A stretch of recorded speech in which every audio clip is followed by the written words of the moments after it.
پیغمبر انسانیت کی شان میں گستاخی کے خلاف دنیا بھر کے مسلمان سراپا احتجاج۔ ہندوستان کے مختلف شہروں میں فرانس کے خلاف مظاہرہ، کہا مسلمان نبی کی شان میں گستاخی نہیں کر سکتا برداشت۔ فرانسیسی مصنوعات کے بائیکاٹ کا بھی کیا گیا عزم۔ بھوپال میں فرانس صدر کے شرمناک رویے کے خلاف احتجاج کی پاداش میں 2000 افراد کے خلاف مقدمہ۔ کووڈ رہنما اصولوں کی خلاف ورزی کا بھوپال پولیس نے لگایا الزام۔ سعودی شہری کے مسجد حرام میں گاڑی سمیت گھسنے کی کوشش، صحن میں داخل ہونے کے بعد بیرونی دروازے سے ٹکرائی تیز رفتار کار، پولیس نے ڈرائیور کو کیا گرفتار، تحقیقات جاری۔ ترکی میں زلزلے سے زبردست تباہی، بڑے پیمانے پر ہوا جانی مالی نقصان، ہلاک شدگان کی تعداد 26 کے پار، 1000 کے قریب افراد زخمی۔ ترکی کا شہر ازمیر سب سے زیادہ متاثر، ترکی کے ساحلی علاقوں میں سمندری پانی داخل ہونے سے بھی تباہی۔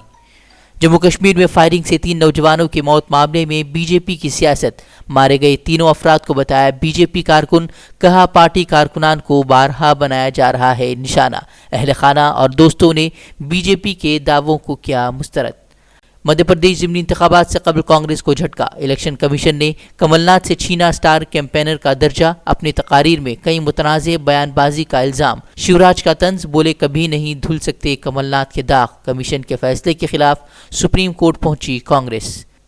ای وی ایم سے انتخابی نشان ہٹانے کے لیے سپریم کورٹ میں داخل کی گئی عرضی، B J P leader Ashwini Kumar Upadhyay نے داخل کی ہے عرضی، انتخابی نشان کی وجہ سے داغدار امیدواروں کو ووٹ ملنے کی دی دلیل۔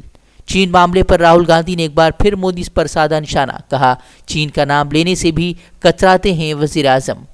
مونگیر تشدد معاملے میں سیاست جاری، کانگریس نے گورنر سے ملاقات کر بہار کے وزیر اعلیٰ اور نائب وزیر اعلیٰ کو برخاست کرنے کا کیا مطالبہ، پولیس کی گولی سے مارے گئے نوجوان کے اہل خانہ کو 50 لاکھ معاوضہ دینے کی بھی مانگ، کہا ملزموں کو سزا دلانے کے بجائے انہیں بچانے میں لگی ہے بہار سرکار۔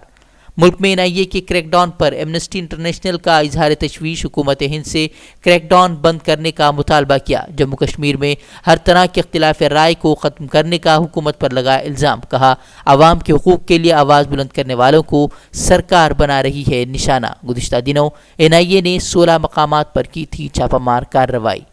جموں کشمیر میں نئے اراضی قانون کے خلاف علیحدگی پسند تنظیموں نے دی ہڑتال کی کال، تجارتی مراکز بند تو سڑکوں پر سناٹا، تنظیموں نے کہا کشمیری عوام کو ان کی زمین سے بے دخل کرنا سرکار کا مقصد۔ شادی کے لیے مذہب تبدیل کرنے کے معاملے میں مداخلت سے الہ آباد ہائی کورٹ کا انکار، کہا صرف شادی کے لیے مذہب تبدیل کرنا صحیح نہیں، عرضی گزار جوڑے نے تحفظ دینے کی کورٹ سے کی تھی اپیل۔